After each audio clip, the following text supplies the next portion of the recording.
Kali ini, Mimin akan membahas cerita horor dan menegangkan, yaitu cerita mistis di kampung nenekku. Sebelum kita lanjut ke ceritanya, absen dulu. Kalian dari mana aja nih? Dan yang belum subscribe, silahkan subscribe dulu dan nyalakan loncengnya supaya tidak ketinggalan kisah-kisah menarik.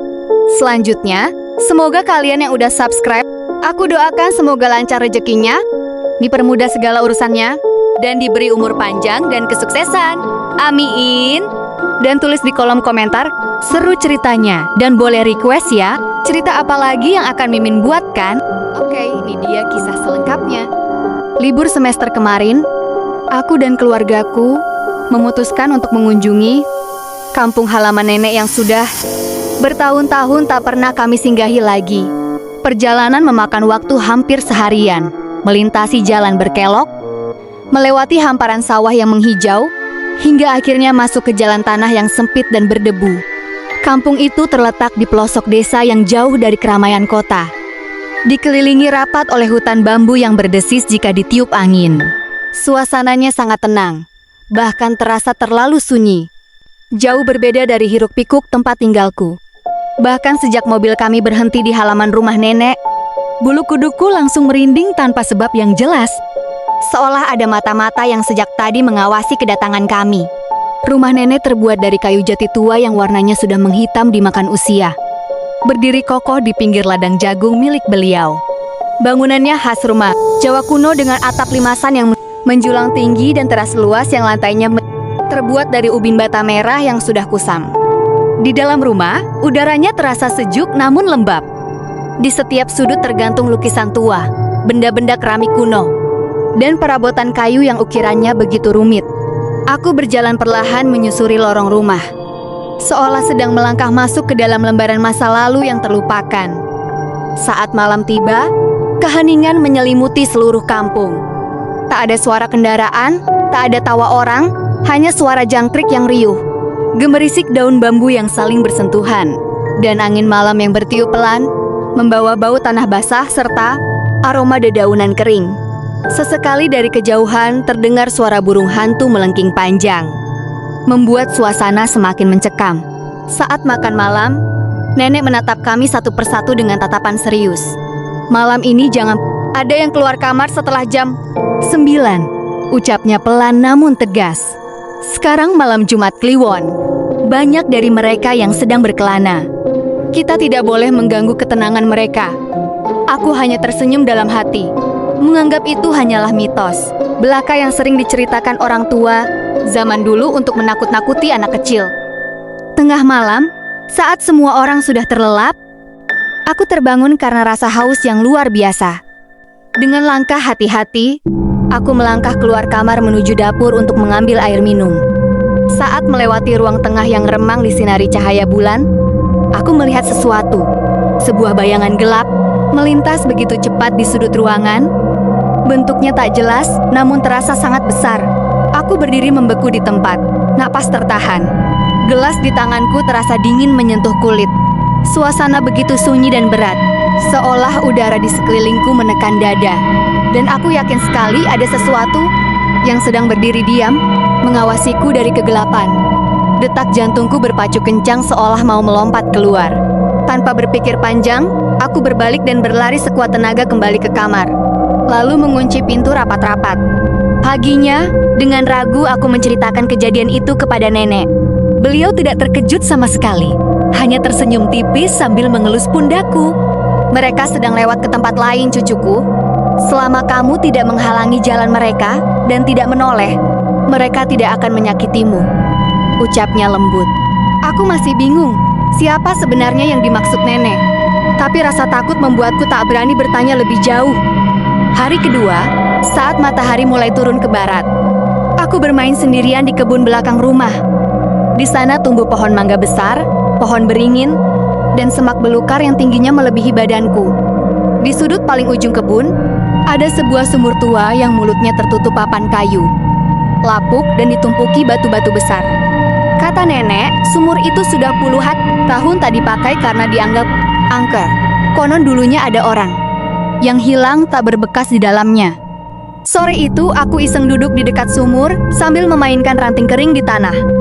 Tiba-tiba angin berhembus kencang dan aku mendengar suara bisikan halus keluar dari balik papan penutup sumur. Suaranya persis seperti anak kecil yang memanggil namaku dengan nada sedih. Darahku terasa membeku. Aku langsung bangkit dan lari terbirit-birit kembali ke rumah. Sampai napasku tersengal-sengal, nenek yang sedang menyiram tanaman melihatku datang dengan wajah pucat pasi. Ia menatapku tajam namun penuh perhatian.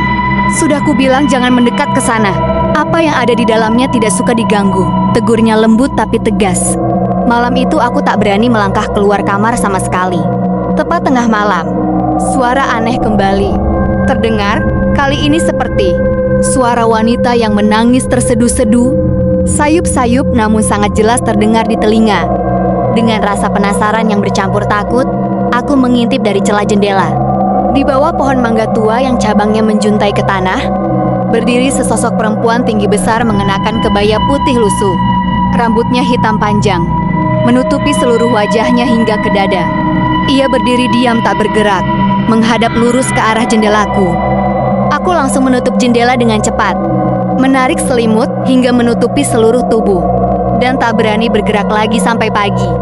Keesokan harinya, aku berani bertanya pada Pak RT yang sedang berkunjung ke rumah nenek tentang sosok wanita itu.